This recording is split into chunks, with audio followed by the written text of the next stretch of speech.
Northwest of Wilkesboro is the community of Austin and the Austin Volunteer Fire Department, Station 34.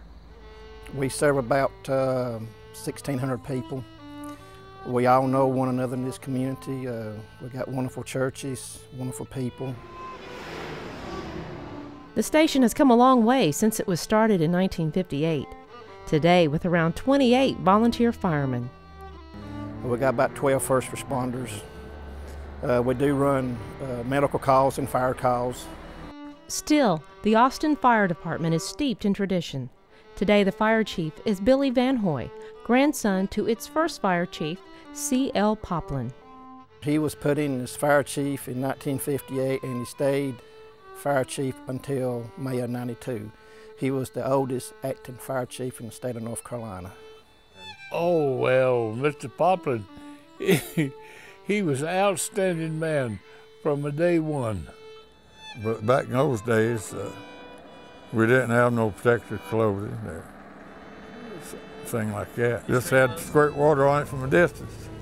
Technology may be more advanced, but 50 years later, many of the calls are still the same. We've had calls to rescue cats out of the tree. We've had calls, trees in the roadway, trees across the house, and houses and stuff like that. So if there's anything goes on in the community that they need help on, they usually call here or up at Wilkesboro Comm Center 1. And especially when there's a fire. Several years ago, we had our first 2 fatalities. The house was gone when the call came in. When we arrived, the roof was falling in. And for these calls, it takes a special volunteer. Someone that is willing to dedicate their time, no matter if it's daytime, nighttime, snowing, rainy, or what, that when that pager goes off, that you know that they're going to be there if there's any way possible. I see it as an honor to serve a community, and it's just a wonderful thing. It's almost like being the heart of the community.